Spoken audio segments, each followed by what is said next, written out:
Excellencies, distinguished guests, dear participants, ladies and gentlemen, good morning, good afternoon, and good evening to all of you. Happy World Oceans Day. My name is S.H.E Gregory, and I'm the Senior Communications Assistant at ISA. Thank you for joining today's webinar organized by ISA to celebrate women scientists advancing deep sea research. I now have the pleasure to invite the Secretary General of the Authority, His Excellency, Mr. Michael Lodge, to deliver his opening remarks. Your Excellency, please, the floor is yours. Thank you very much, Shanique. Good day to everybody, and let me extend a warm welcome to all participants joining us in the virtual celebration of World Ocean Day. World Oceans Day is a day to celebrate the ocean and all that it brings to us. And we have much to celebrate this year. We know more about the ocean than at any time in human history. Its diversity of marine life, the geology and morphology of the seafloor, its evolution, its resource potential, its role in regulating the climate, the services it provides to humanity in terms of food, water, and natural resources of all kinds. We are managing our relationship with the ocean better than ever before. Years of hard work on the front lines of international diplomacy, supported by the best available scientific evidence, means that every year, more and more concrete steps are being taken to work together, collectively, and in a spirit of multilateralism, to take the measures that are necessary to manage natural resources effectively, develop new resources, and reduce pollution of all kinds. Of course, there is more work to be done. But even there, the signs are positive. States have started work on an international treaty to reduce plastic pollution. We have concluded an international agreement to strengthen the conservation and sustainable management of the biological diversity of the ocean.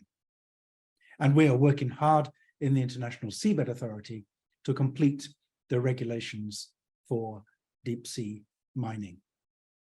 All of this is being done within the framework of the United Nations Convention on the Law of the Sea, a constitution for the ocean that has endured for more than 40 years. So today, let's cast aside the messages of doom and despair. Let's instead celebrate the ocean and our relationship with it in all its magnificence and diversity. For this year's World Ocean Day, we at the International Seabed Authority have decided to celebrate the contributions of women scientists in the realm of deep sea research, recognizing their invaluable role and seeking ways to foster their engagement and progression into leadership positions. As one of the 3 institutions established under UNCLOS, ISA is assigned with the exclusive and unique mandate to organize, regulate, and control all activities related to mineral resources in the international seabed area for the benefit of humankind. In fulfilling this mandate, the authority has the duty to ensure the effective protection of the marine environment from harmful effects from such activities, but also the exclusive responsibility to promote and encourage marine scientific research in the area and to coordinate the dissemination of the results. Since 2020, ISA has taken the lead in shaping the global agenda for deep sea research through the implementation of its action plan for marine scientific research. The plan and the actions carried out under its 6 strategic research priorities contribute day after day to the societal objectives of the UN Decade of Ocean Science for Sustainable Development. By putting in place strategic partnerships for advancing marine scientific research in the area, ISA and our partners are contributing to generate better knowledge and global understanding of the deep sea and its ecosystems. The science undertaken and the data and information collected directly inform global decision-making processes and policy agendas for transformative actions. But we need to do more and better, including by offering platforms and opportunities to recognize and increase the role of women scientists. And that's why we've decided today to showcase some of the key achievements of our Women in Deep Sea Research project and to hear directly from some of the inspiring women deep sea scientists. The Women in Deep Sea Research project was launched in 2021 by ISA and the UN Office of the High Representative for the Landlocked, Least Developed and Small Island Developing States.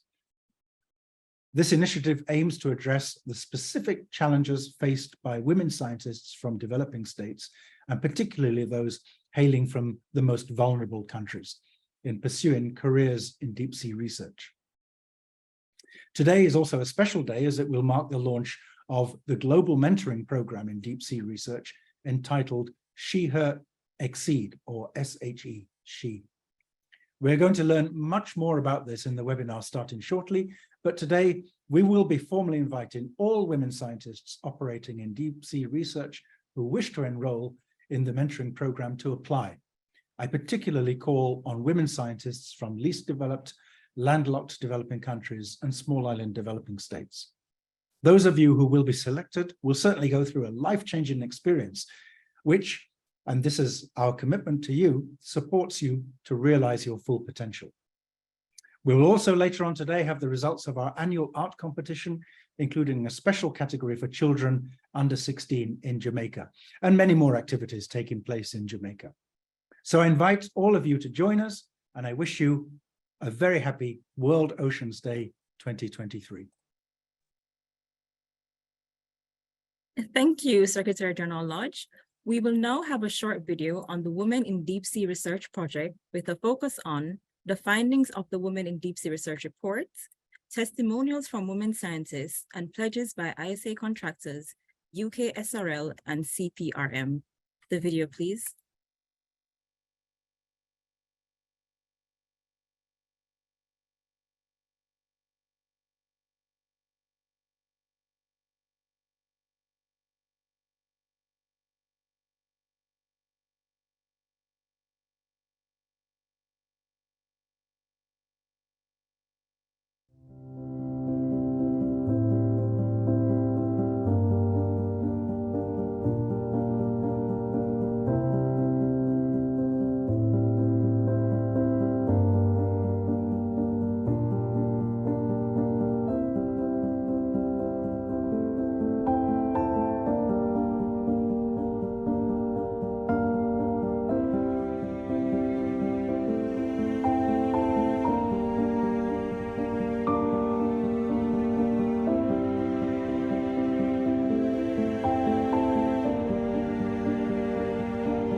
am proud to say that I was the first woman to be a chief scientist of a research vessel in Egypt.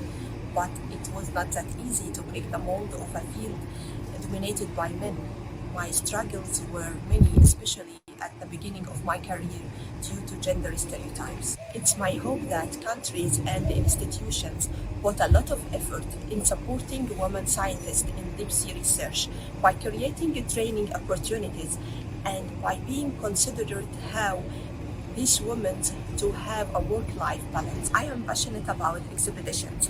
When I am there, having only the moon and the sea as my witnesses, I envision the future with many more female scientists being able to offer their contributions to the advance of ocean science and deep sea research. Hello everyone and greetings from Ghana. As we celebrate World Oceans Day today, we honor the splendor of our oceans as well as the importance it has in the existence of life.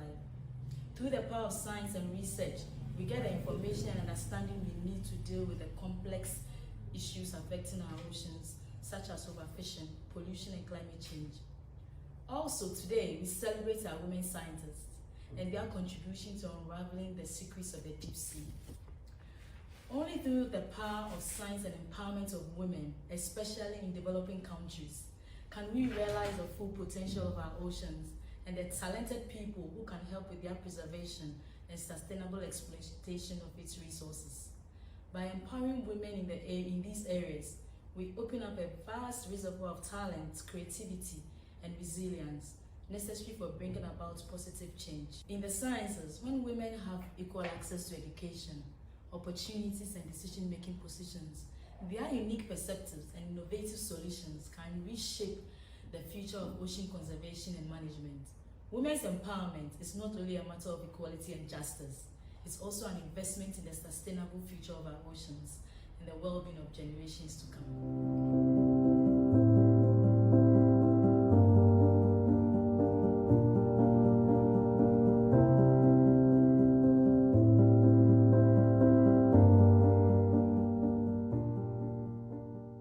Hi there. On June 8th, we celebrate World Oceans Day. The Geological Survey of Brazil, CPRM, take great pride in joining forces with the ISA to empower women as deep-sea researchers. Over the last years, we have made significant progress in providing training opportunities for young researchers, with at least 50% of them being women. We strive to maintain and even increase this number, ensuring a greater representation of female researchers. I have always found inspiration in women scientists leading important projects. During one of CPRM's recent expeditions, I had the opportunity to be the chief scientist, working with a team of remarkable women, and I felt making part of a great transformation.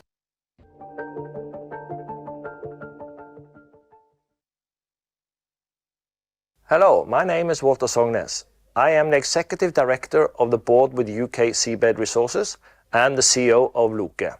We are proud to answer the call from the Secretary General to join and support the authorities' efforts and commitment to promote and support equal opportunities for women in deep-sea research and related activities. We recognize that women are underrepresented in all areas of employment, career progression, and leadership in ocean science. That's why we continue to support the effort to promote women empowerment and the ISA's initiatives. I want to congratulate all women in the marine scientific research with the World Oceans Day on 8 June in recognition of the remarkable contributions of women scientists in the field of deep-sea research. I also want to reconfirm our commitment to make at least 50% of placements in the ISA Contractors Training Program available to women when possible. Thank you.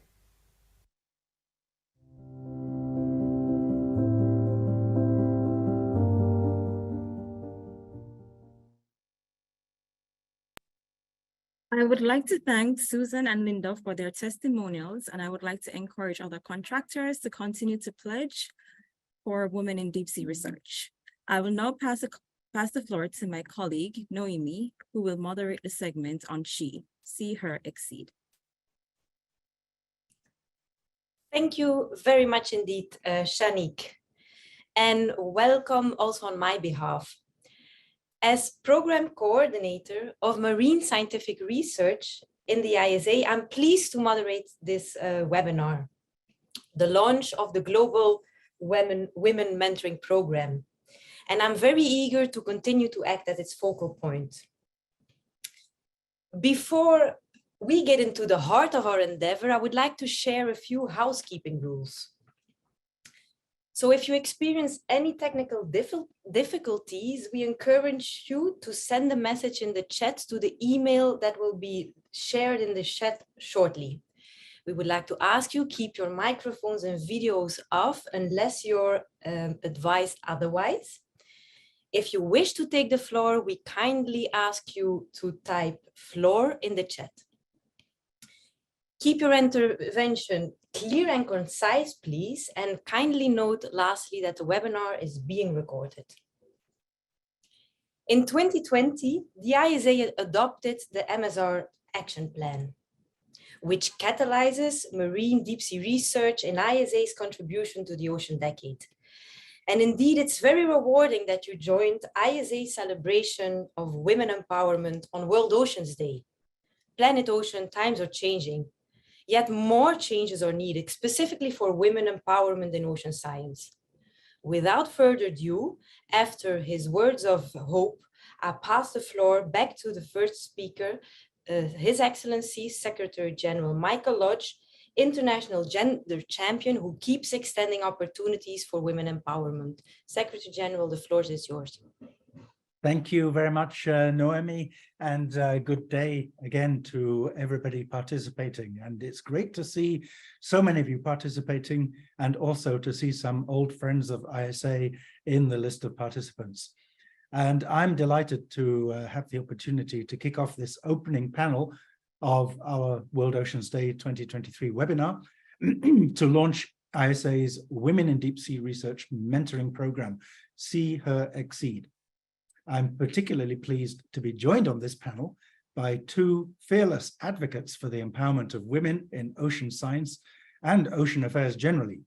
The first is Rabab Fatima, the High Representative for the least developed countries, landlocked developing countries, and small island developing states, who was formerly the permanent representative of Bangladesh to the International Seabed Authority, and Lucia Shankman, a diplomat at the Ministry of Foreign Affairs, International Trade and Worship in Argentina, and a fine law of the sea expert. It's a great honor to have you with us today, and I'm looking forward very much to your reflections on how we can continue to empower women and increase women's representation in marine scientific research. For ISA, women's empowerment and leadership is recognized as a priority of our programmatic mandate.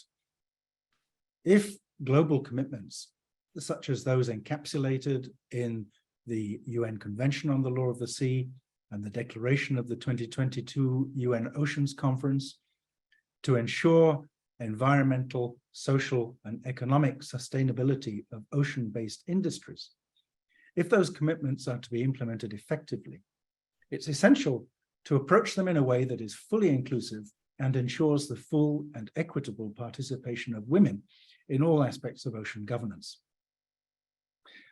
ISA's efforts to enhance the role and participation of women from developing states in deep sea research are encapsulated in our flagship Women in Deep Sea Research project, or WIDSR. Through this project, and in collaboration with our partners, who I think now reach more than 20, we have already issued a major report, and the first report of its kind, containing a detailed gender mapping of deep sea research and related disciplines in the most vulnerable and disadvantaged countries. The report also identifies the critical barriers faced by women from those countries, particularly the least developed, the landlocked developing countries, and the small island developing states, in participating and accessing leadership roles in fields relating to marine scientific research. So based on the findings of that report, we are developing tailored capacity building and capacity development activities to try to address some of those barriers. And I appreciate very much the willing support to this initiative given by our partners, including many of the speakers today, and some that you've just heard in the video a few moments ago. But the most important part of today's events is the launch of our new mentoring program, aimed at addressing one of the key challenges identified, which is to provide support, encouragement, and guidance to women scientists from vulnerable countries. I wish to particularly thank Dr. Samantha Smith, who has accepted to lead and champion this new initiative, as well as the 8 internationally recognized experts who have accepted my invitation to serve as the first generation of mentors. You will be hearing from Samantha soon, but one of the ideas behind this new program is to try to fix the fact that women are still severely underrepresented in many areas of ocean affairs, including in the newly emerging and highly technical fields of ocean science and engineering. Our research showed that whilst this is partly attributable to the historical gender gap in science, technology, engineering, and mathematics, which is still a problem in many developing countries, there is also a lack of support for women, even once they do enter careers in ocean science. The dropout rate is very high, and we see many early career scientists get discouraged. Of course, the reasons for this are complex and we can't address them all, but even if we can do a little bit to support and empower women through mentoring, then we should try our best. So I invite all of you to join us in these different initiatives and together to strengthen our efforts to ensure that the role and participation of women in marine science, as well as in ocean affairs in general, truly reflects their contribution in society. Thank you very much. Naomi, back to you. Thank you very much, Secretary General. Indeed, we now go to the second speaker of our high-level opening, as introduced by Secretary General, Her Excellency Ms. Rabab Fatima, who shall share an inspiring video with us. Excellencies, Secretary General of International Seabed Authority, Mr. Michael Lodge, distinguished colleagues, I'm very pleased to address this webinar on celebrating women in deep sea scientific research to mark the world's Oceans Day.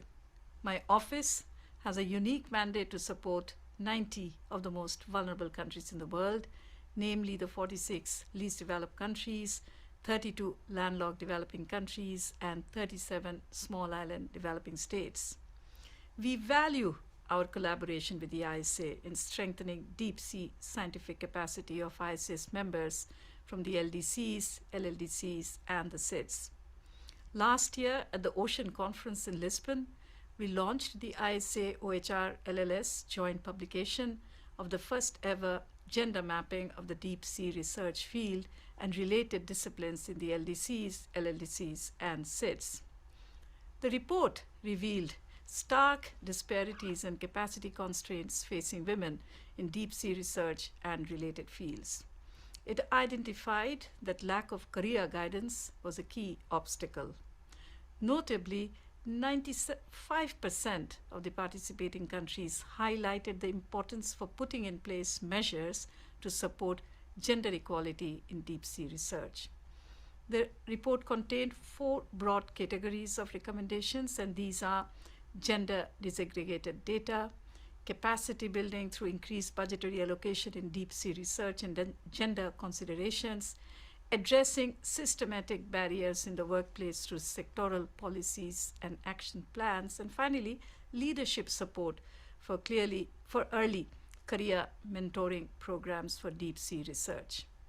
Today's launch of the mentoring program to support women scientists from developing states aligns very well with the report's recommendation for strengthening capacity of the LDCs, LLDCs, and S.H.E. to create more opportunities for women in deep sea research, especially by early career mentoring programs. Excellencies, distinguished colleagues, ensuring gender equality in every sphere of our work is not a choice, but an imperative. The Doha Programme of Action for the Least Developed Countries attaches high importance to achieving gender equality, equal opportunities, and empowerment of all women, especially through harnessing the power of STI. The mentoring program that is being launched today is a welcome initiative to fulfill this endeavor in the niche area of deep sea research. Going forward, we need more such initiatives and enhanced collaboration among all stakeholders to make real changes on the ground. Let me highlight a few specific points in this regard. First, we need enhanced partnerships at all levels to review and address the barriers that women face to participate in ocean science and deep sea research, especially those from the most vulnerable countries.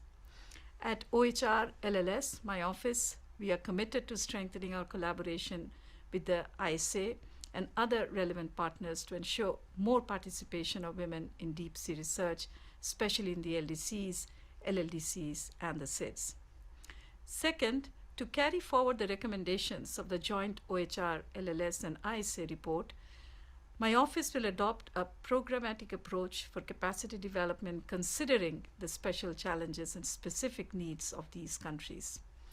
Finally, distinguished colleagues, raising awareness and strengthening engagement with underrepresented countries is going to be the key to advance this agenda. We need a multi-stakeholder approach with the private sector on board to unlock new and untapped opportunities in this area. And we look forward to working very closely with the ISA and other key stakeholders and partners to further advance this agenda at the upcoming 3rd United Nations Conference of the Landlocked Developing Countries and the 4th International Conference of the Small Island Developing States in 2024. I thank you and wish you all a very successful outcome. Thank you very much. It's not a choice, it's imperative. That's what I recall from the video. And our next speaker of the high-level opening session is a high-level representative of Argentina. Argentina champions the MSR action plan by helping mobilize resources. And I pass the floor to the diplomat Lucia Schenkenman, who is active at the Ministry of Foreign Affairs, International Trade and Worship at Argentina. The floor is yours, Lucia.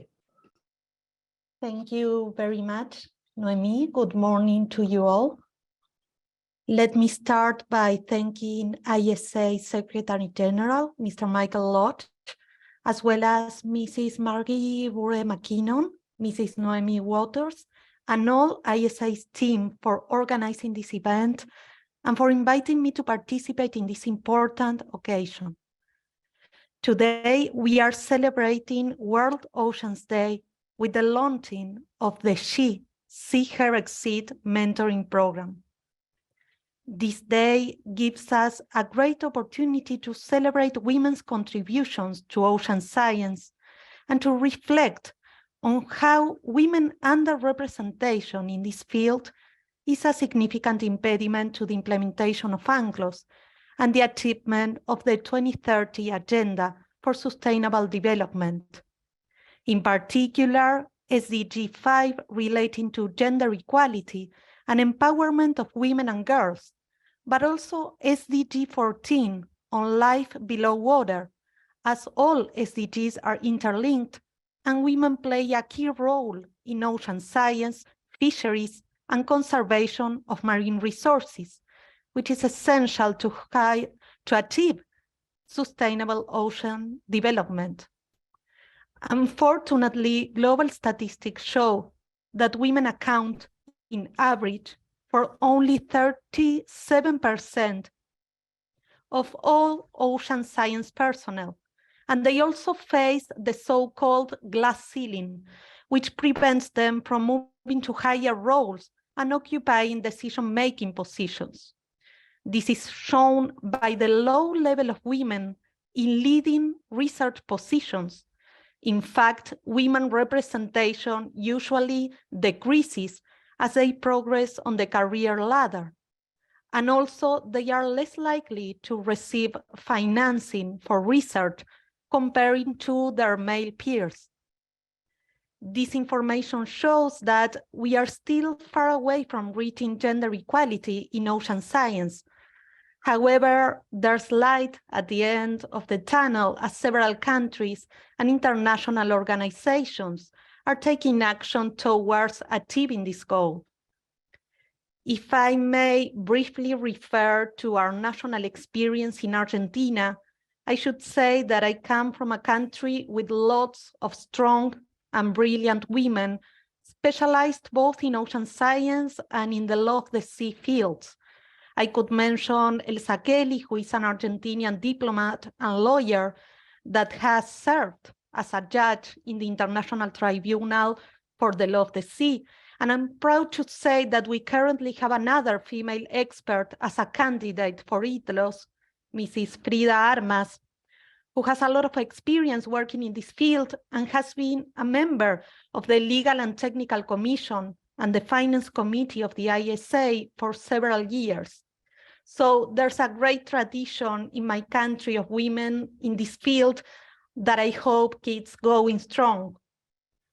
At the global level, I should highlight ISA's great commitment to enhancing the role and participation of women in deep sea scientific research and other related fields, such as the law of the sea.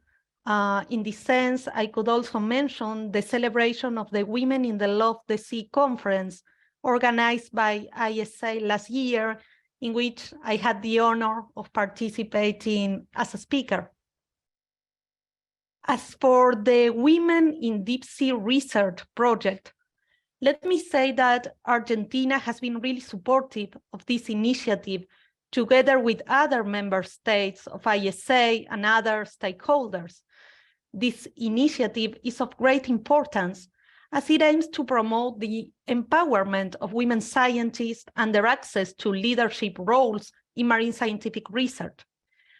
As the Secretary General mentioned, last year a very comprehensive report was published within this project, the first ever gender mapping of the deep sea research field and related activities in vulnerable countries, including an exhaustive analysis of the challenges women face in participating and accessing leadership positions. Among the key findings of this report, we can mention that women are underrepresented in deep sea research. They receive less research grants than men. They have less opportunities to participate in at-sea work, and they are underrepresented in leadership roles. So in order to improve this situation, it's crucial for all relevant stakeholders to take action and make a collective effort towards reducing the historical gender gap in ocean science by raising awareness of the importance of women representation, increasing visibility of female role models, and promoting women's careers, in particular for them to occupy decision-making and leadership positions. So today, we are taking a step forward in that direction by celebrating women scientists' contribution to advancing global knowledge and understanding of the deep sea and its ecosystems with the launching of the S.H.E See Her Exceed program, an initiative that will not only help women to progress in their careers and achieve leadership roles, but will also serve as an inspiration for future generations of women and girls to take an interest in marine science. Thank you very much for your attention.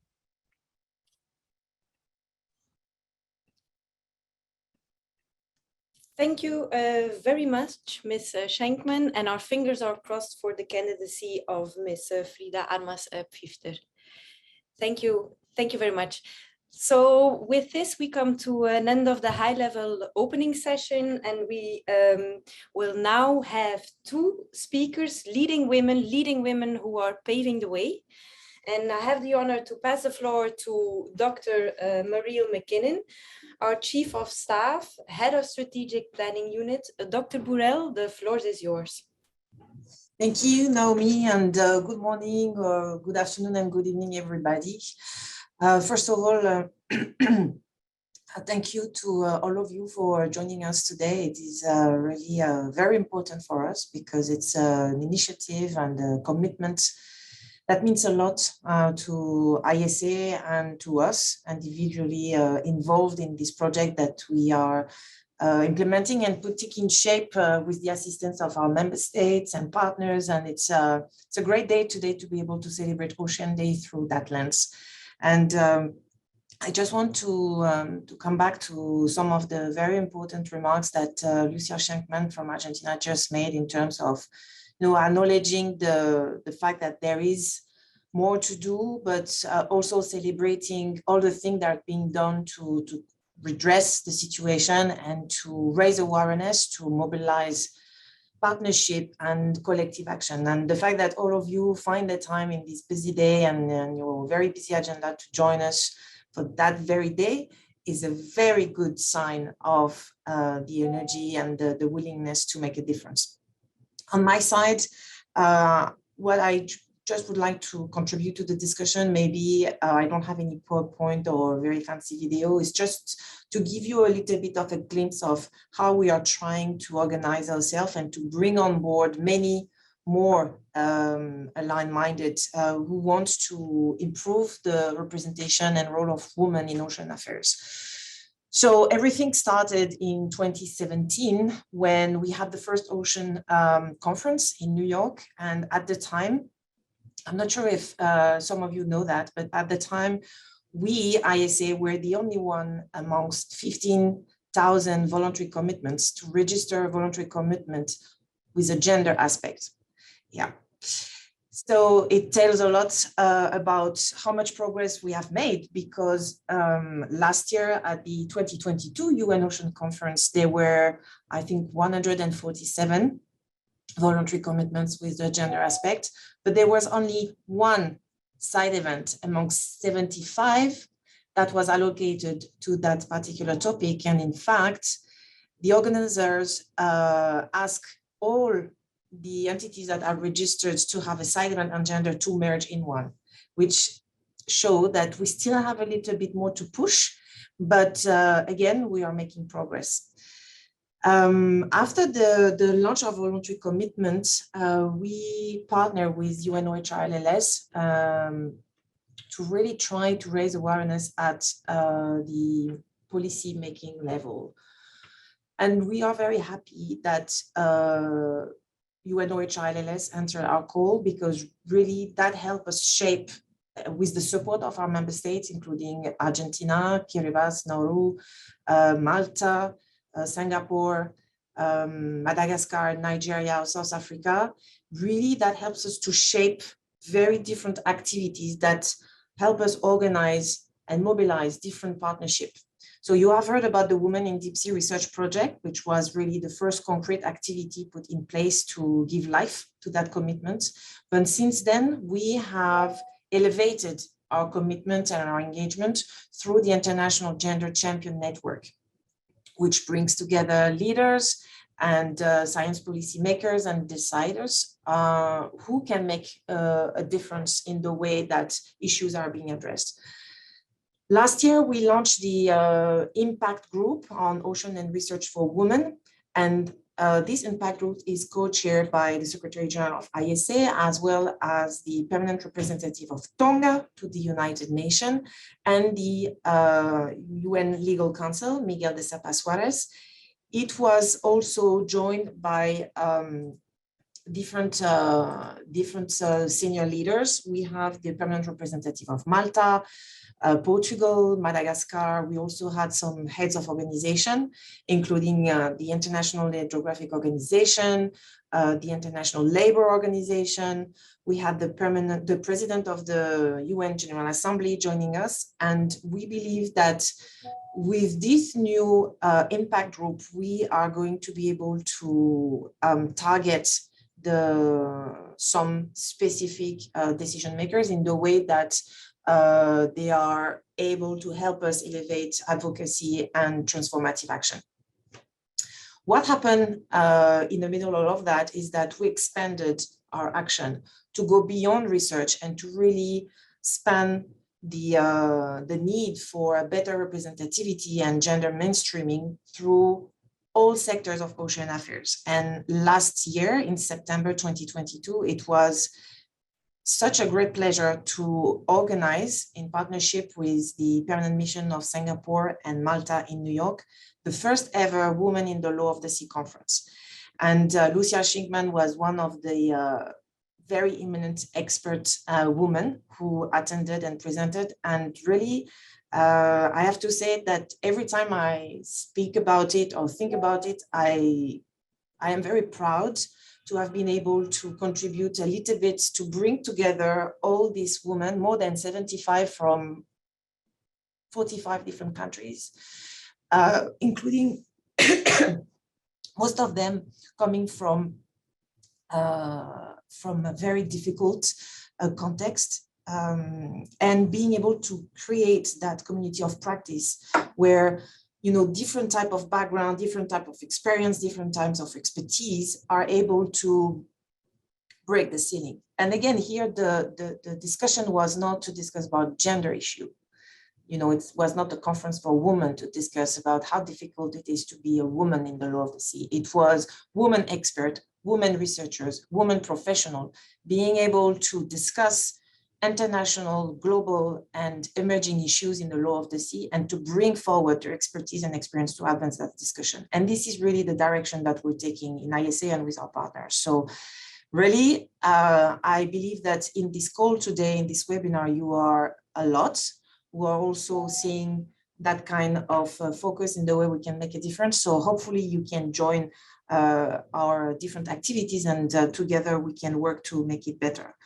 What I just going to introduce now is a short video about IGROW, the International Gender Champion Network on Ocean and Research for Women. And I really look forward to receiving a lot of email from many of you asking me how they can get engaged, how they can support, and how we can make a difference.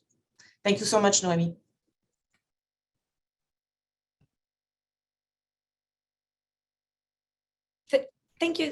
Thank you very much, Dr. Burrell, also for being instrumental for women empowerment inside the office. Over to the video.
In many parts of the world, women's contribution both towards ocean-based livelihoods and conservation efforts are invisible. This is, of course, reflective of the historical gender gap in this field. But it is unacceptable in the 21st century. We must introduce a powerful, systematic change to reduce this undesirable gender gap, and GROW is a step in the right direction. I encourage women's participation in ocean affairs.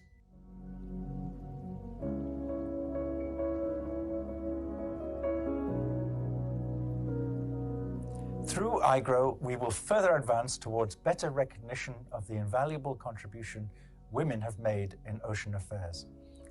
As an international gender champion, I firmly believe that this initiative is a turning point for the future of deep sea research and the law of the sea. Out of the 15 famous explorers who changed the world, not a single one was a woman. Well, it is our time to change history with the ocean. The participation of women in unraveling our oceans through ocean science and ocean policy is requisite.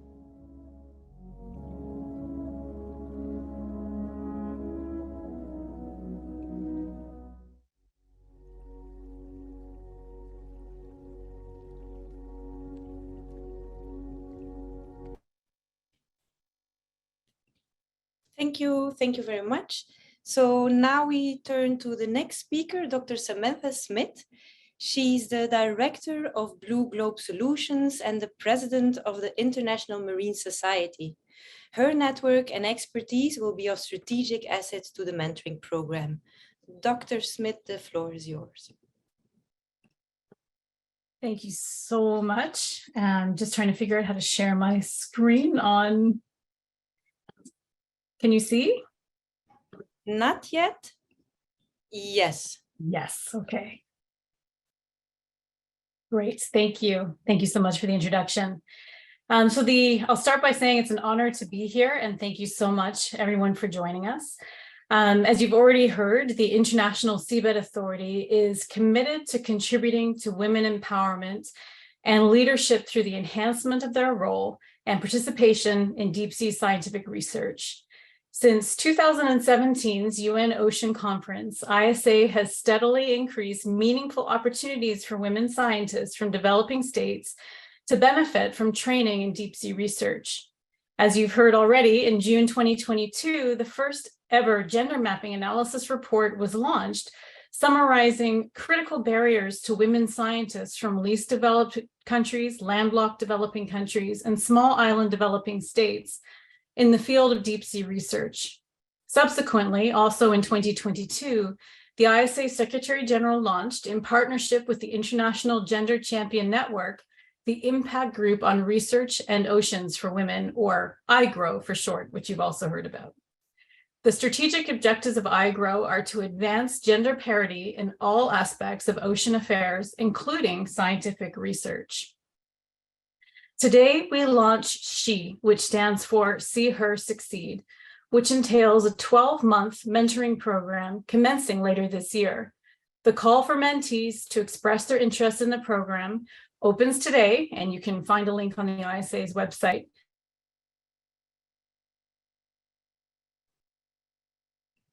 It seems to be that Sam, on my screen, she's frozen.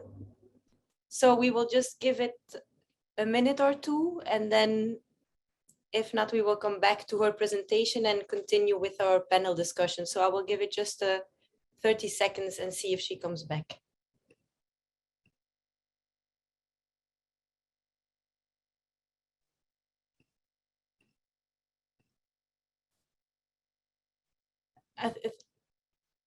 I think Sam's still frozen, so I would suggest we move on to the panel discussion now. And when Sam joins us back again after the panel discussion, she can elaborate a bit more on the details of the mentoring program.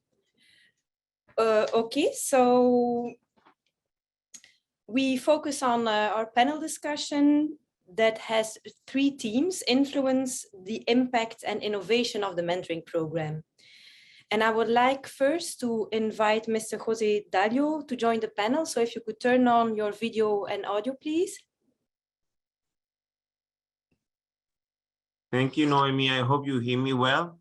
Yeah, thank you, and welcome, Jose. So Mr. Dalio is my director. So he's the director of the Office of Environmental Management and Mineral Resources at ISA. He has a vast environmental and sustainable development experience in senior UN policy positions. Thanks for joining the panel. And I shall now invite our second panelist, Dr. Marcia Rovere. Dr. Rovere, could you join the panel and pop up your video and audio, please? Here. Okay, happy to see you too. Dr. Rovero is a senior researcher at the National Research Center in Italy. She served as a chief scientist in more than 40 research cruises, has published numerous scientific publications, and is also a member was also a member of ISA's LTC. Thank you for joining the panel. Last but definitely not least, Mr. Alan Evans, could I invite you to join the panel and pop up your video and check the audio, please? Hi, can you see me or hear me? Perfect. I can both see and hear you. Welcome, Alan. So Mr. Alan Evans is head of marine policy at the National Oceanography Center in the UK, and his long experience in marine science allow them to influence and draft global policy frameworks promoting responsible ocean governance. Okay, so I will start by maybe addressing Director José Dalio with my first question. And the first question is about, of course, about the mentoring program. And the question sounds, if you, Mr. Dalio, could elaborate on why ISA is well placed to facilitate this kind of pilot mentoring program, please. Well, thank you, Noemi, and congratulations for the initiative. I know that there's a lot of excitement.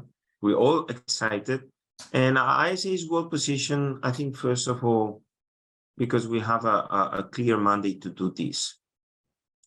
There's a request in UNCLOS for us to make sure that the capacity of developing countries is supported so everyone can benefit from the seabed. We have the right framework. We have an MSR action plan, which is a plan for the research in the deep sea, is the plan for the deep research in the deep sea, and that provides a framework that helps feed the program into something concrete and something that goes directly to influence, to inform, to accompany the discussion that member states have. I think it's also ISA advantage that we don't start from scratch. We have been there for a long time. We have a lot of friends, women and men who want to be part of the initiative. I mean, the commitments we have under the decade have been there for various years already. So we building on existing work, although we want to go even higher. And I think that last but not least, the most important part is the partners that we have. It's not only we have seen videos from UN agencies as OHR and LES, or ambassadors in New York and countries who want to be champions, but also I would like to highlight the contractors. And we saw the words of the CEO of Luke. That provide us with something quite unique, which is, for example, the participation of our mentorees in all the work, scientific work that the contractors carry out when they're doing now the exploration. So I think it's going to be very successful. I'm very happy to be part of it. Over to you. Thank you.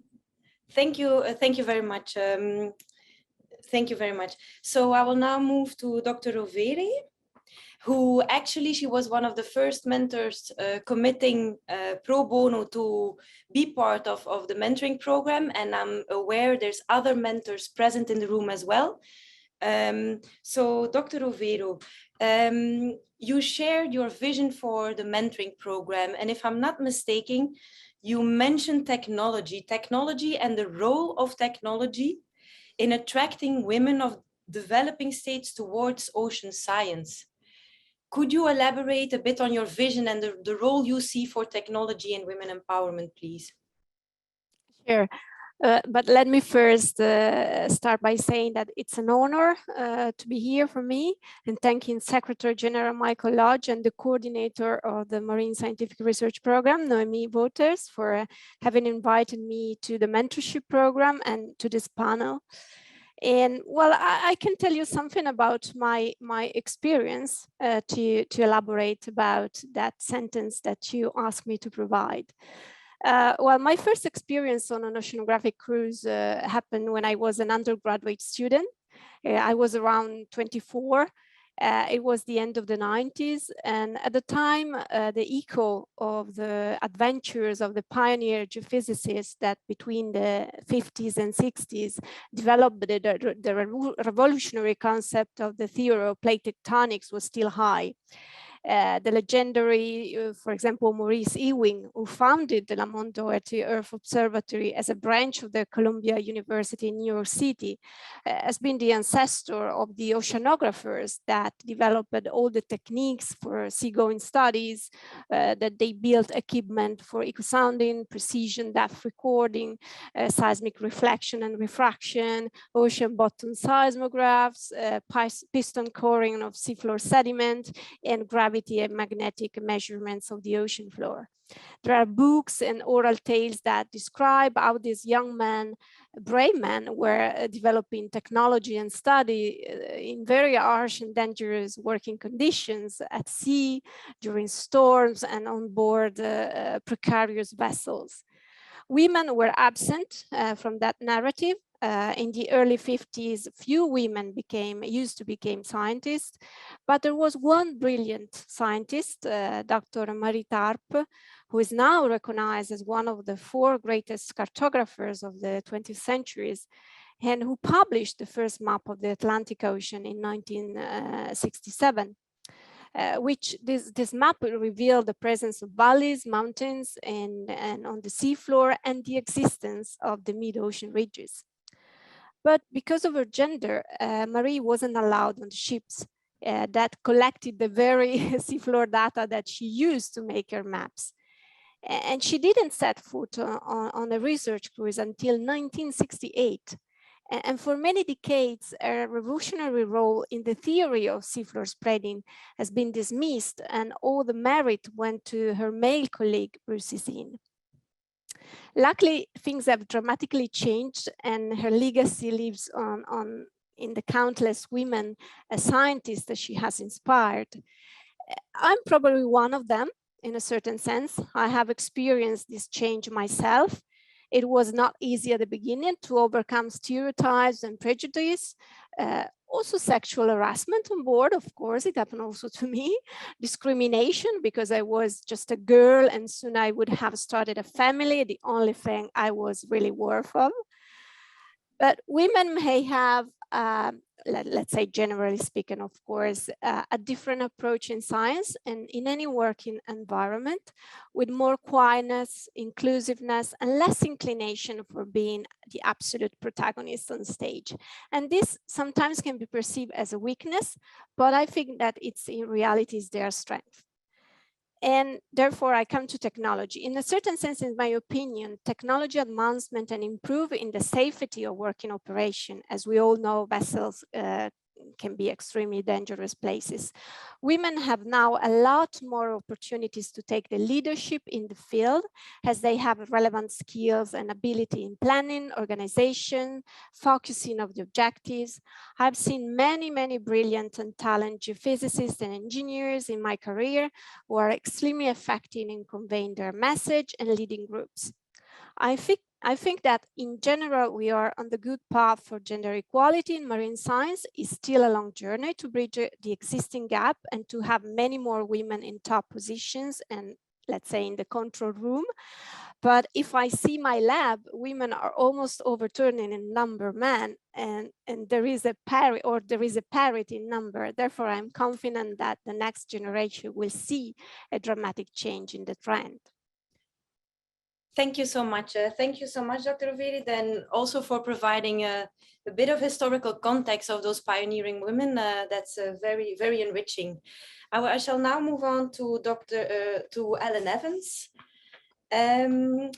So Ellen, my first question, or our first question, relates to your participation in on the advisory board of the gender mapping report that ISA launched. Could you share your experience on how well, on your involvement? Were there any findings that you found most striking, please? Thank you, Noemi, and thank you also for the invite to participate in this wonderful session today. This is just yet another example of the ISA actually leading the agenda in encouraging more women engagement in marine science. And I allude back to Marie's comments of the ISA's commitment at the 2017 Ocean Conference. You know, that's a shocking endorsement of where we were back in 2017. Only one of 1,500 commitments was focused on gender equality and women in research. So, I applaud the ISA for taking the lead in this sense.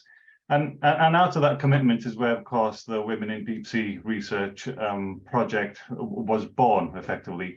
And I was privileged to be asked to sit on the advisory board of that. Now, I won't lay any claim to the hard work that went into designing and delivering that report. that in fact was led by women, and I think it's justified in the quality of that report that the value of it is now recognized as something that kind of helps open eyes, and that to me is the biggest thing that came out of it. The fact that this was the first time that such a report was done, so again leading the way, and B, the findings that were sought out of it. Now some of the findings, for example, it's already been mentioned that it's about 34% on average of women engagement in marine science. Now, and we should applaud that, because if you compare that to other industries, it's significantly higher than the percentage that you find in other industries.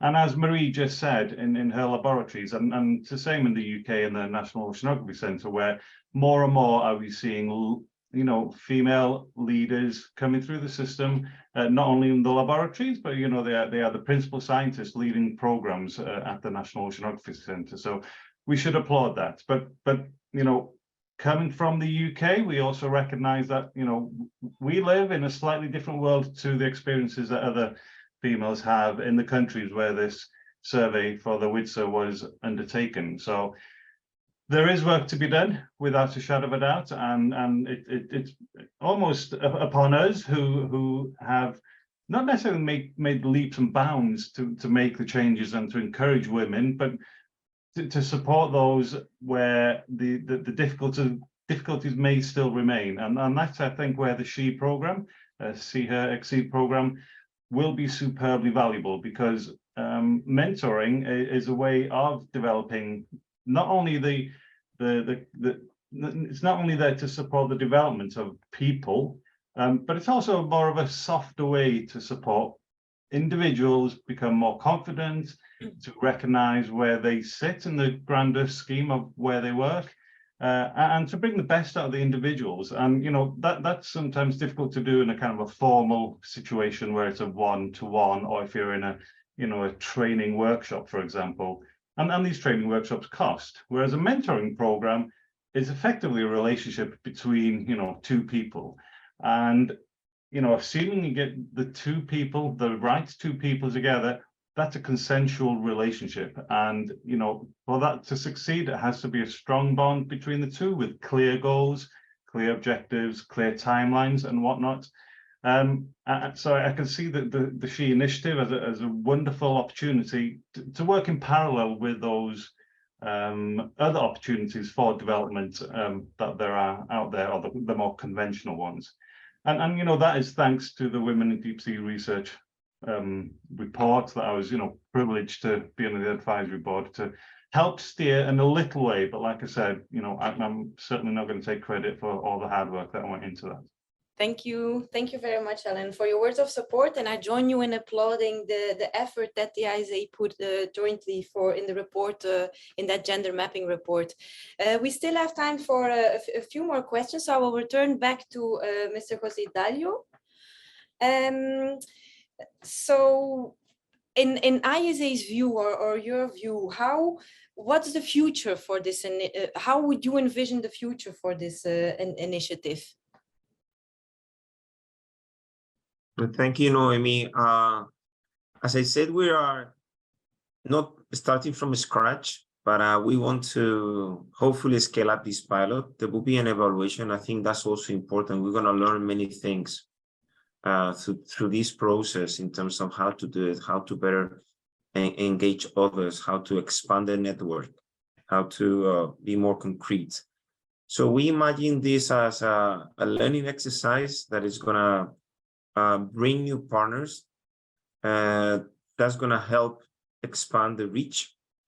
I think many probably mentorees becoming mentors, and it's like in a snowball. We're going to be able to bring these to new spaces, and also we believe it's going to have a concrete impact in terms of the knowledge product that is going to deliver. Is going to also help strengthen the program. It's going to be global activities where we're going to showcase the program and share not only the results of the knowledge generated, of the community of practice that's going to be created by this initiative, but also to advertise to others. And just to give you a sense, I was making a presentation yesterday here in New York, and already 2 women approached me asking for it and saying, you know, how can we participate? You know, please let us know. It's an exciting initiative. Please, you know, we want to be engaged. So I think it's going to be very successful, and we envision this growing, and making sure that we achieve a quality of opportunities in the research in not only the deep sea, but in the ocean and in science in general. Thank you. Thank you. Thank you very much. That's a clear ambition, and you can count on me to make that happen. Okay, over to Dr. Rovero again, if I may. So just coming back to your commitment as a mentor, right? Because as I mentioned before, you were one of the first to commit. You didn't even ask a lot of questions, if I may. So we had a one-to-one on explaining a bit of the program. What could you explain why your drive? Where does it originate from? Yeah, I think because I already had the chance to mentor young women from developing countries, specifically two, where my pride, two from one from Morocco and one from Syria, 2 brilliant young women with whom I soon established a sisterhood. And because I'm also the vice chair of JEPCO, which is the General Bathymetric Charts of the Ocean, and one of the motivations that pushed me to join that organization was the multicultural and diverse environment with hydrographers and researchers from every single corner of the world, bringing their own different approaches and piece of knowledge. Therefore, I do like this. I'm always happy to encourage and promote young people, especially women, to give value to their qualities and to assist them during the many highs and lows of life, including on the professional level. And I'm always proud when they achieve their goals, especially when they finally become permanent staff in research centers or pursue high-level careers in the private sector. So basically, it's something that I do quite on a basic daily trend in my life. Yes, I understand you find it very rewarding. So, okay, thank you very much. Then over back to Mr. Alan Evans. So I understand the NOC has experience in the implementation of a mentoring program. Could you share details, including some opportunities or hurdles you might want to share, also related to the implementation of S.H.E? Thanks, Naomi. Yeah, thank you. So yeah, the NOC developed its mentoring program in 2021, and this was motivated by a recognition that whilst conventional career development avenues, as I alluded to earlier on, provide a somewhat structured process and can sometimes be costly, experience of some within the NOC realized that an alternative way to progress somebody's confidence, understanding and awareness of what would be required or could be required to undertake particular skills, whether that be going for promotion or needing to develop new skills, was through simply talking to somebody who had the particular skills and knowledge that could be shared. And the beauty of the mentoring is that, as I alluded to earlier on, it is a consensual relationship between the mentor and the mentee. So the mentee is driven by a need to learn, and the mentor is driven through a desire to help, as Mazia just said. So, and it's wonderful that there are people out there that that like to help. Right. In this world that we live in today, there are some good people out there. So, so yeah, the mentor is driven by a need to help. And that relationship can be short-term to address a particular need, or it can be longer-term to aid the career development. However, whilst this is from a NOC's experience, of course, whilst the voluntary nature upon which the relationship is based is one of the mentoring's strongest points, it in fact can be also its weakness. And I say this because encouraging mentees to come forward isn't actually always that easy. As some might find it difficult to express the shortfalls, that some people are shy in asking for help. Whereas for mentors, it's a commitment that takes time, and that is often difficult to find in our busy working lives. So yes, there is a balance to be had there.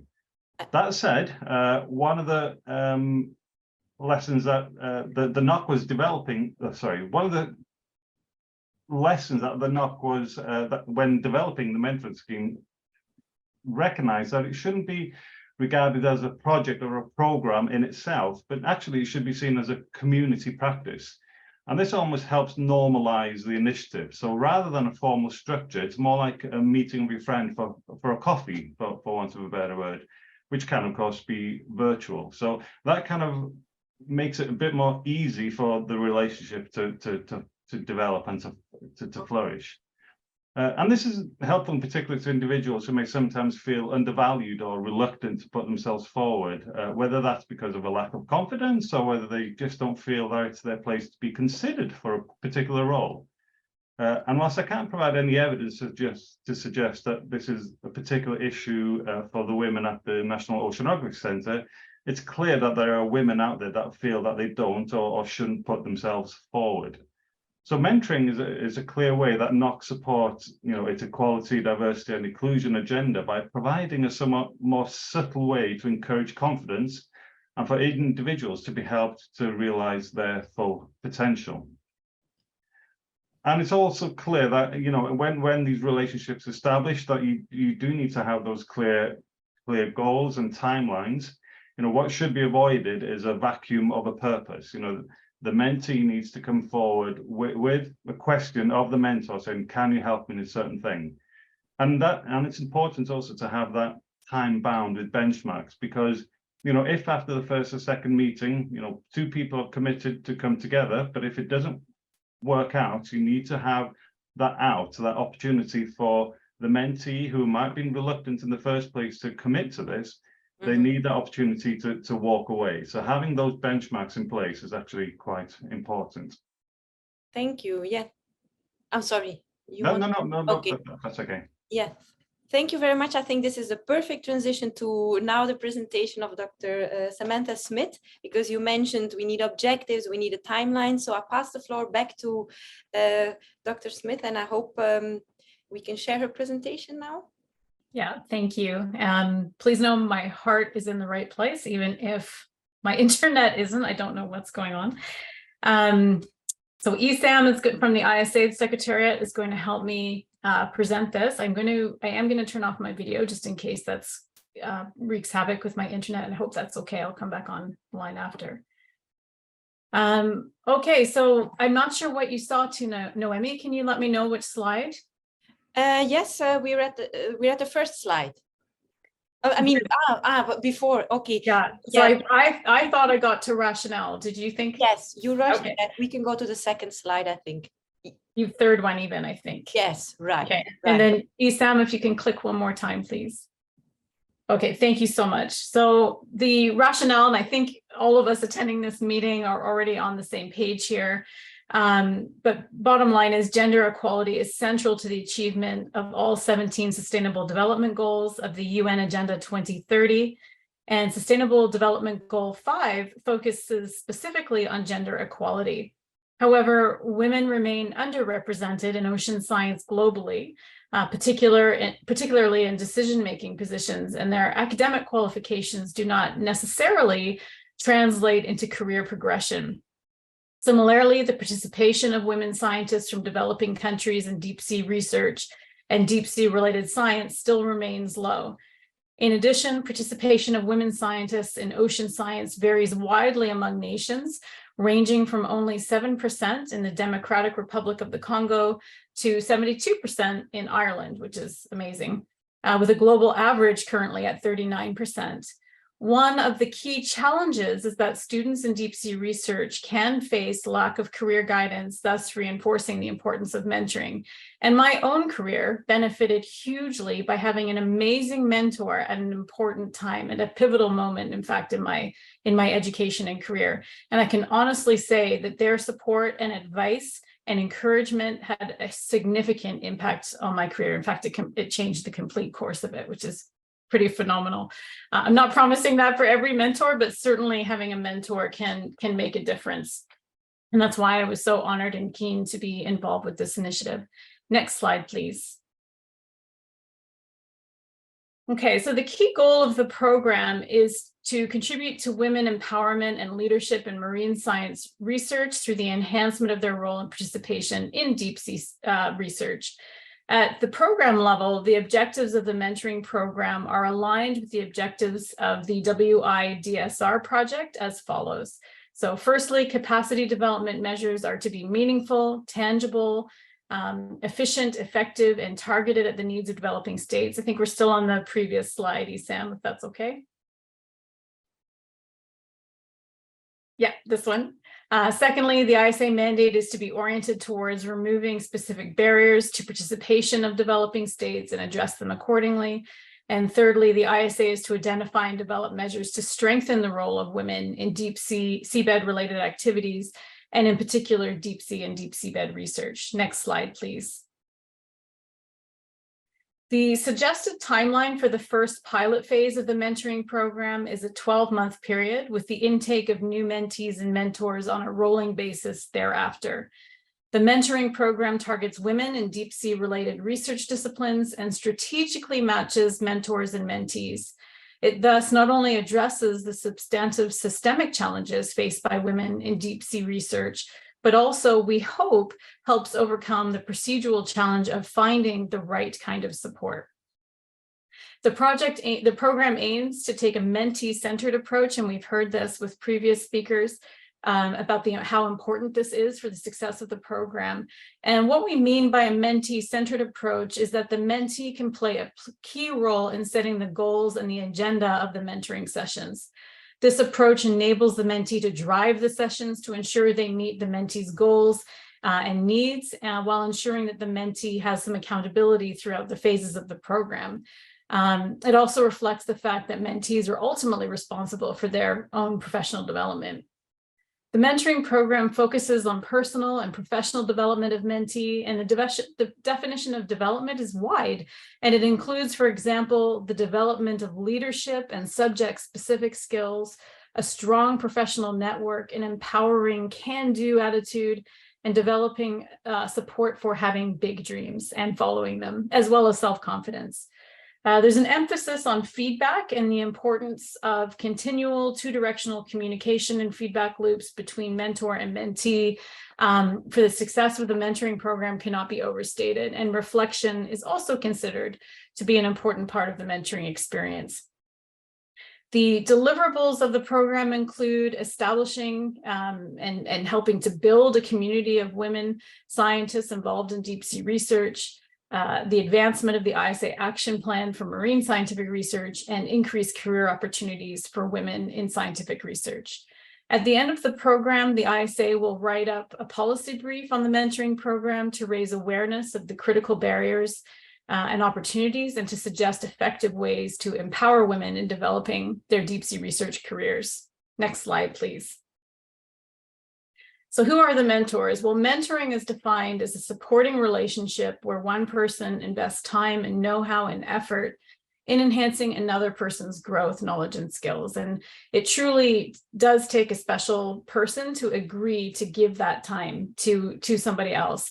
And I'm pleased to introduce you to our first set of 8 experts. Next slide, please. And here they are. So we have 50% of these experts are men, 50% are women. The mentors are senior, experienced professionals from the fields of deep sea related research disciplines and careers, and they are active in either academia or industry.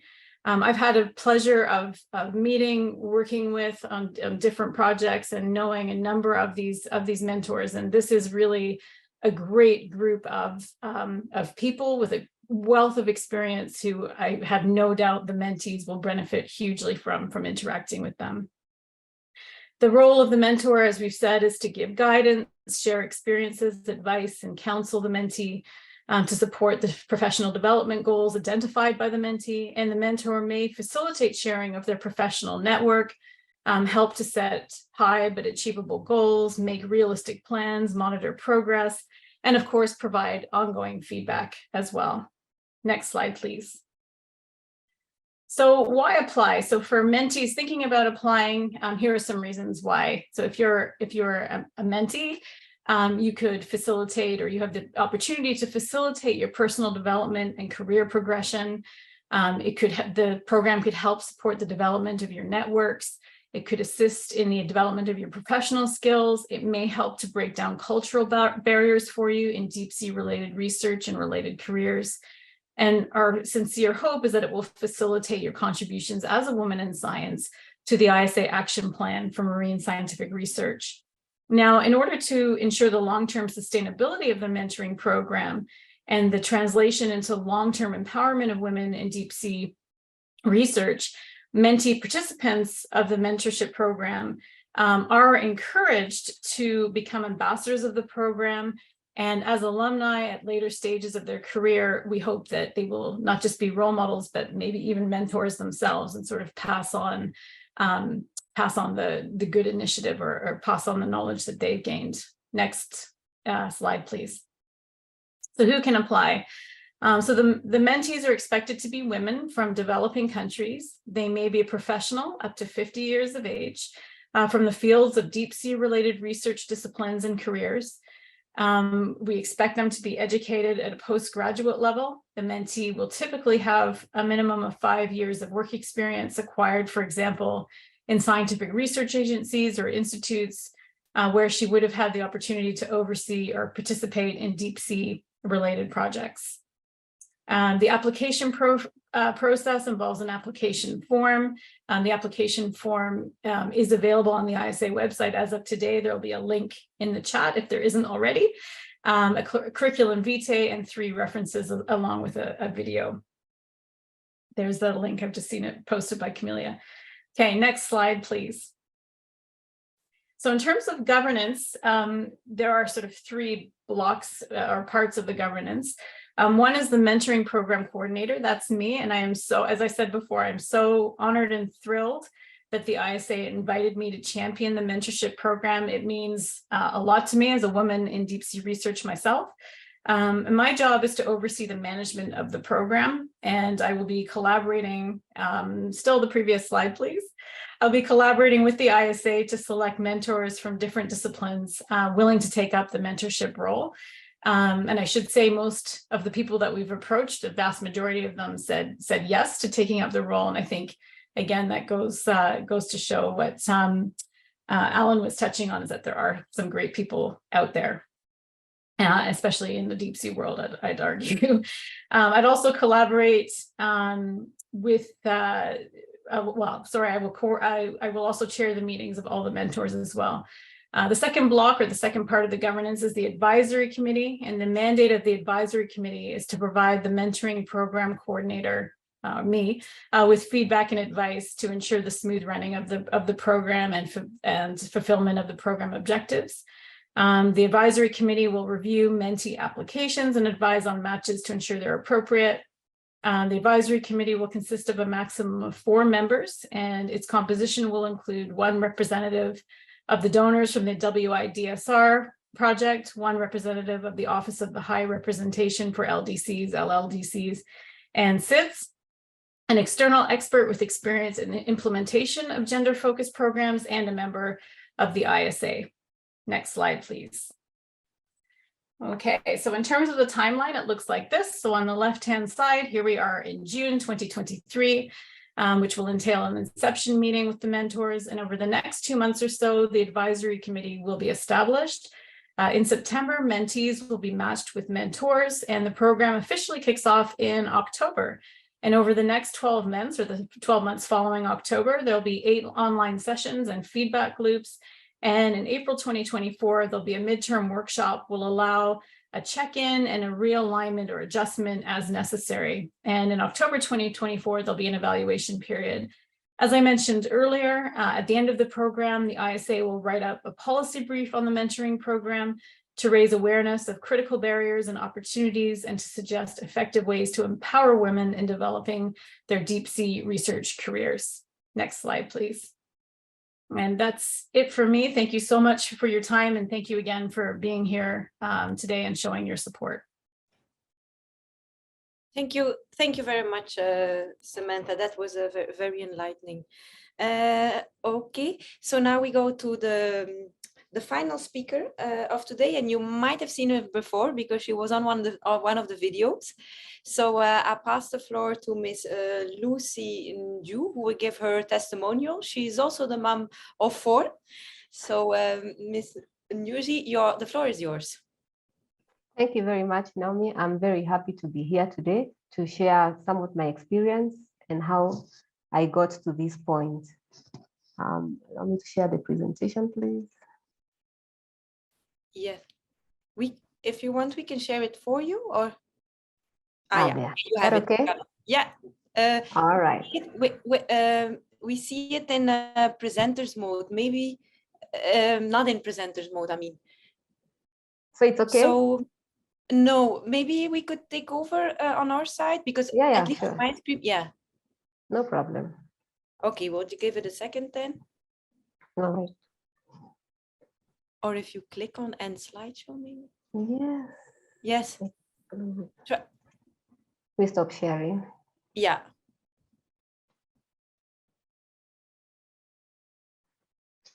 Perfect. Thank you. Thank you. So as clearly stated, my name is Lucy Njue. I am a geologist in the geothermal industry working in Kenya, and I'll give a brief testimonial of what it took to get me here. So in 2022, I was seconded to ISA under the Africa Deep Sea Resources ADSR program, and the program was eye-opening professionally, academically, and personally. First, the secondment allowed me to work at ISA's Office of Environmental Management and Mineral Resources, OMMR department, under the supervision and leadership of an extremely competent Dr. Ulrich Scampera. And I must admit that as a geothermal geoscientist, I was unaware of the enormous hydrothermal energy that exists on the seafloor. So the information that I was allowed to work with was highly enlightening, and it has enriched me professionally. So as expected, this knowledge piqued the interest of my colleagues back home at GDC when I shared my research findings. Overall, I acquired new skills and became very well informed and aware of the critical role of ISA. So all the ADSR experts who are here today with us can attest to the wealth of knowledge we acquired, which allowed us to become acquainted with a wide range of legal, financial, technical, administrative matters pertaining to the seabed and its resources. In addition, attending the council and assembly meetings was a personal highlight. I experienced firsthand the gravity of formulating policies that address seabed resources. Moreover, I learned so much from my ADSR colleagues. But what did it take to get me here? It literally took persistence, patience, perseverance, not only from me, but from many others who are rooting for my success and the success of the ADSR program. It was the countless emails, online meetings, COVID, and a miracle. The latter were the words on an email dated 2nd June 2022, that it would take a miracle to get me to Kingston. Dr. Marie and Pablo from ISC can attest to this. The secondment was scheduled to commence the coming week, which was June 11th, and at the time of drafting the email, it was impossible for me to get a transit visa within the given timelines. Worse still, I was having separation anxiety since I was leaving behind my twin babies who were 9 months old at the time. It was an extremely difficult time, but somehow I got to Jamaica, though without any visa and without my luggage. So sometimes I am skeptical to share my entire Kenya to Kingston travel experience as it sounds fictitious. However, navigating these glitches enlightened me and paved the path for another expert who, like me, was having visa challenges. Being a woman in a technical field has been quite the experience, but it has built in me traits that no school will ever teach me, among them resilience, courage, and determination. So as I shared in the 8th Multi-Stake Forum on Science, Technology, and Information for the SDGs for 2023, women empowerment and leadership in marine scientific research, particularly in developing states, small island developing states, and least developed countries, is possible and can be achieved. First, through the establishment of training programs such as ADSR, which created a great opportunity for myself and others. My hope is that the program will continue so that the deep sea research will be well understood and accepted across Africa. Also, mastery with mentors is highly important, especially when it is initiated in the girl child's early stages, when advice in academic work, goal setting, and career choice is influential. I wholeheartedly applaud the launch of the new mentoring initiative, S.H.E, S.H.E. Also, ensuring women's representation in career opportunities and on-the-job trainings, as well as providing scholarships in geology, marine science, energy systems to women, and particularly those who are underprivileged. The continuous interaction with marine geoscience researchers, personnel, and innovators through workshops, conferences, and other forums is also key. I am pleased that ISA has continued to engage former WIDSR experts, as seen by my attendance in the multi-stake forum. Also, the recognition of women who are making strides in the marine industry is key. Today, ISA is recognizing women scientists who are expanding global knowledge and understanding of the deep sea and its ecosystems. Finally, I know that many went an extra mile to get me to Jamaica. A WhatsApp group titled Getting Lucy to Kingston was formed by a section of the ISA staff. They went an extra mile for me, so I too must go an extra mile for another. That is how we shall succeed in empowering women in marine scientific research. As Yukon Shirek puts it, success begins at the extra mile. Thank you very much.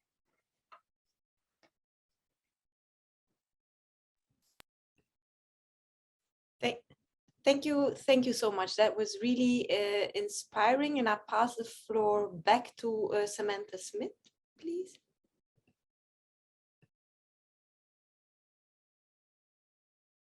Thank you so much, Noemi.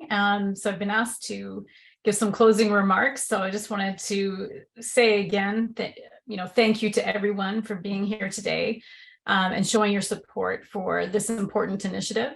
I thank our first 8 mentors and all the future ones to come, and of course the ISA, and in particular the communications team, who I understand have been working around the clock in recent days and weeks to get this event all pulled together. So thank you so much for that.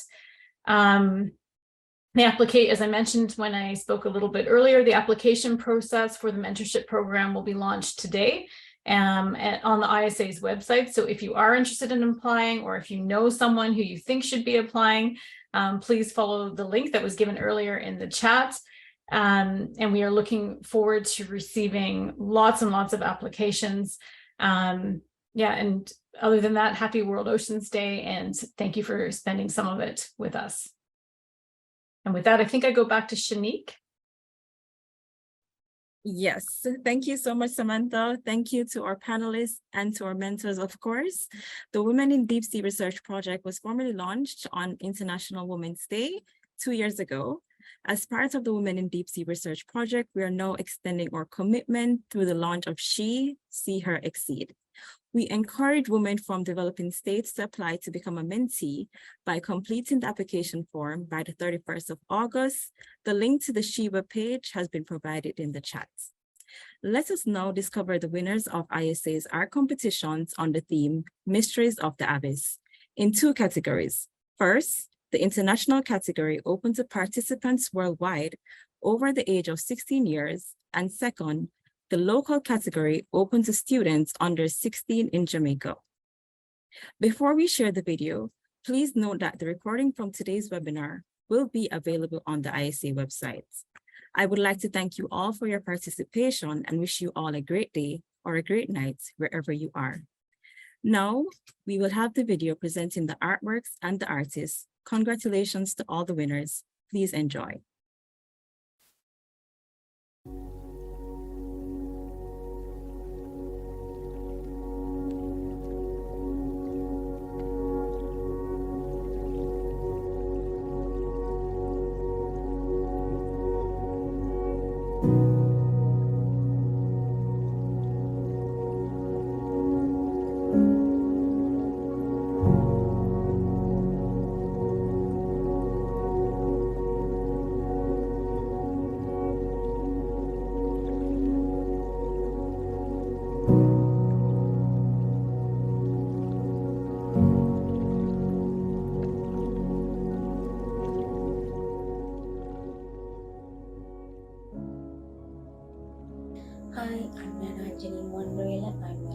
student in nanoscience stream. I'm grateful to the International Seabed Authority for giving me this opportunity. So I would like to share with you all the things I learned about the sea abyss and how did I use those features in my drawing. So my first question was, what is the sea abyss and how is it look like? The sea floor and the water column from 3,000 to 6,500 meters. Depth is known as the sea abyssal zone, or we can say the sea abyss. Sunlight doesn't penetrate through these depths, so the water here are extremely dark, and the animals that live here often use bioluminescence to communicate. The seafloor itself consists of large plains broken by trenches, sea mounds, and oceanic ridges. Then the features are the result of geological activity. Then volcanic activities also we can observe in here. So I try to show these features in my drawing with dark color environment. Addition to that, the abyssal seafloor is known as home to a variety of minerals valued by industry like cobalt, nickel, aluminium, and manganese. Then human occupied vehicles we can use to go to this area. Then these vehicles allow 2 or 3 people to descend in this submersible, and it can collect mid-column seawater samples and rest on the seafloor or travel through rough geological features and making maps, and also collecting samples with its robotic arms along the way. Then the sea abyss is a massive world created under the ocean water, and it is our duty to protect from harmful human activities. Thank you.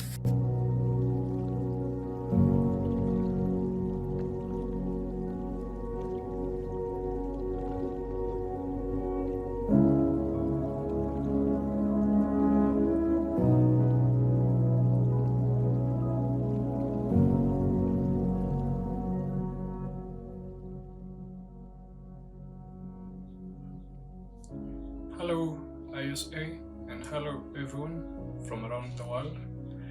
My name is S.H.E from Nairobi, Kenya, and I was lucky to participate in the 2023 World Oceans Day art competition on the theme Mysteries of the Abyss. In my daily day-to-day work, I'm a freelance artist working mainly with drawing, painting, murals, illustrations, and occasionally animation. To be completely honest, I was quite excited when I first saw the challenge. I mean, I am still excited even now thinking about it, because the ocean does fascinate me, and like many of you out there, the ocean fascinates most of us. On our oceans, there are a few areas that fascinate my imagination. One of them being the Bermuda Triangle, and the other one being the Mariana Trench. The Mariana Trench is the deepest point known in our oceans, with a depth of around 11,000 meters, which is crazy because that's around 11 kilometers of pure ocean. Now, if you don't think that's deep enough, imagine taking the highest point known on our planet, which is Mount Everest, with a height of around 8,000 meters, and you can invert it and dip it deep down into the Mariana Trench, and there will still be space left on top of around 2 or 3 kilometers. Now that is mind-blowing. But I think the most interesting thing would be, even with the great depths of the Mariana Trench, the darkness that comes with it, and the high pressures, would be that somehow life finds a way of surviving. Deep down there, you will find some of the scariest, some of the weirdest looking creatures, things that even with your imagination, you would never think they would ever exist. And I think that to me is fascinating in itself. So when the ISA came up with this challenge, I found a way to combine my love for ocean exploration, my love for illustration, and my love for mysteries into something beautiful, something that can send this message out to the world that maybe what we think we know, maybe it's not it. Maybe there's still some mystery left to explore. And on this artwork, I think I captured that. On this particular piece, there's this group of explorers who are venturing down into the Mariana Trench, and their primary vessel comes to a dead end, and they can't continue, and so they have to drop down a secondary auto-piloted vessel so that they can get a closer look of the seafloor, maybe take a few pictures, take a few samples to be able to study later on. On this instance, instead of the secondary vehicle resting on the seabed, it passes through a rift that pushes it down into this opening, which leads them into a wide canyon that has these two massive ridges which seem to sink into some sort of a bottomless pit.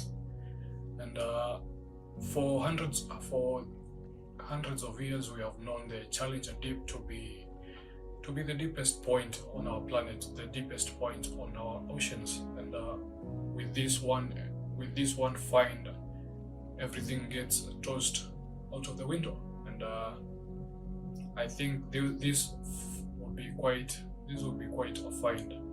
If something like this were to happen, I think it would be interesting, because the thing about mysteries is they tend to remain mystical. And I mean, it's in the word, it's in the word mysteries. So if I was mystery and I wanted to remain mystical, this would be the place to hide. So something tells me, as they venture down into the bottomless pit, they are going to find something they have not prepared for. And it'll be quite interesting to know what happens next, or find out what happens next. As I finish up, I would like to remind everyone, as we do our explorations, as we unravel our mysteries, let's take care of each other, let's take care of our planet, let's take care of our oceans. It's the only home we know. So thank you, ISA, for this opportunity. Thank you to all the artists that participated, and have a happy World Oceans Day, and thank you. Much love from Kenya. Thank you.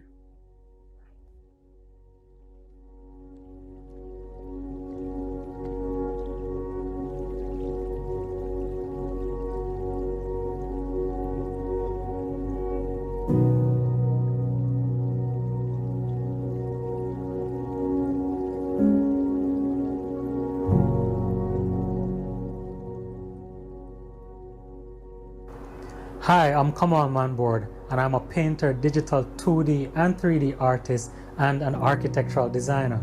So what inspired me to do this piece?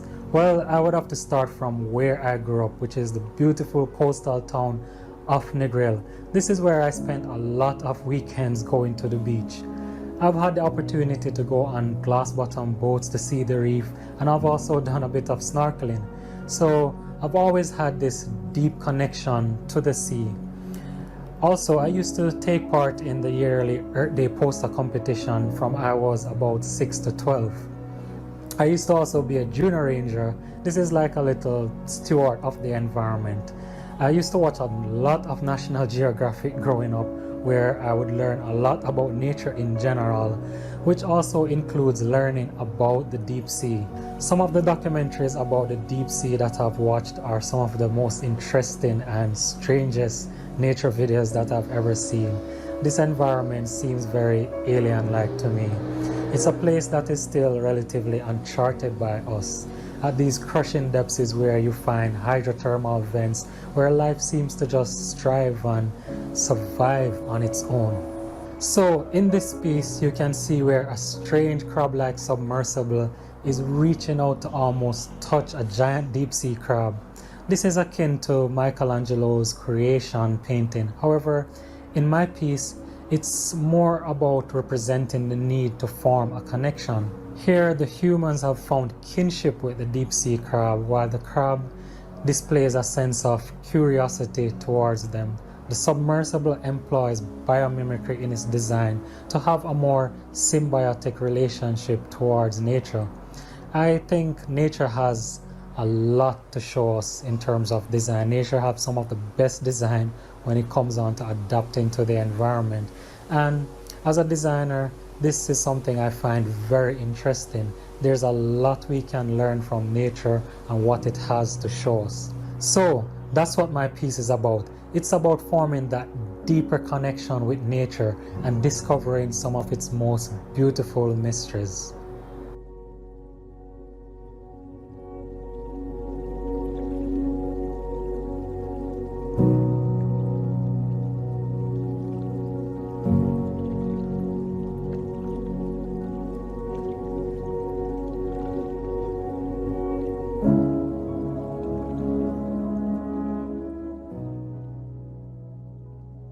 My name is Georgia Watson, and I will be giving an insight on my art piece. What really inspires me to do this piece is the mysteries of the abyss, the unknown things that are in the water, the undiscovered creatures, the exotic environment that is there, right? Just fascinates me and draws me to express my thoughts in this piece.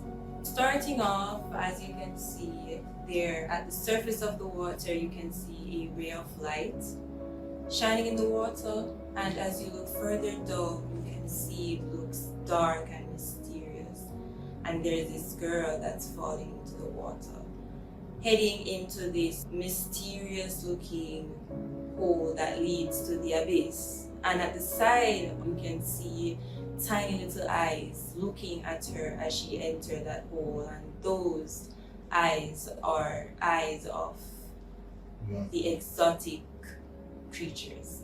So that is my synopsis for my art piece, and I want to thank you for examining my piece and taking the time out to understand it. And that is my, yeah.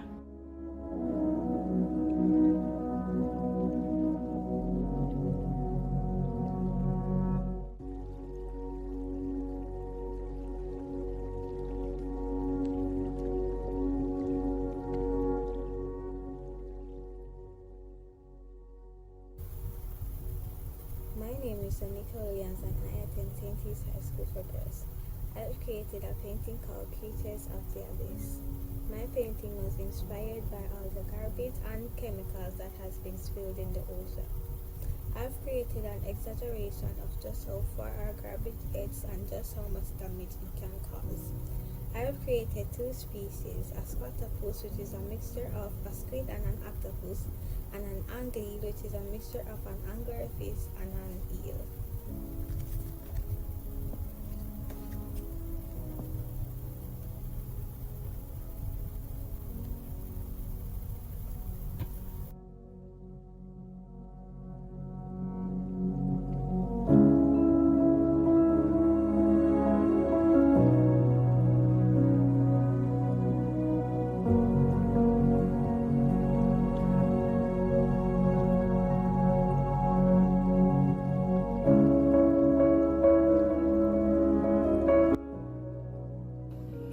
Hello, my name is Amanda Emmanuel. I'm 13 years old and I attend the Convent of Mercy Academy Alpha.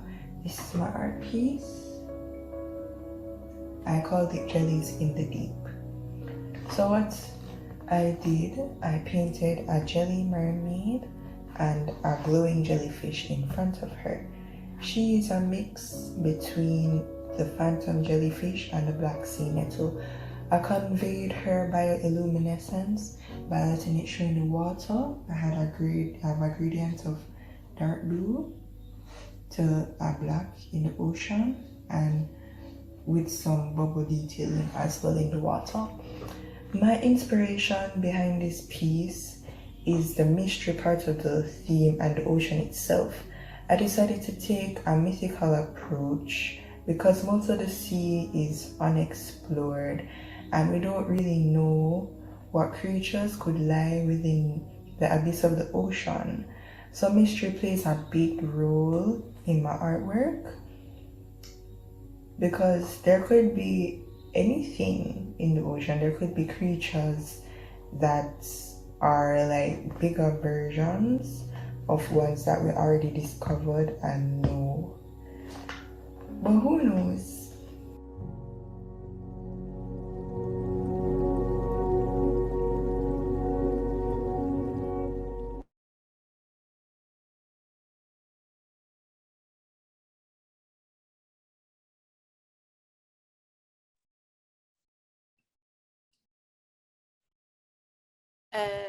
Yes.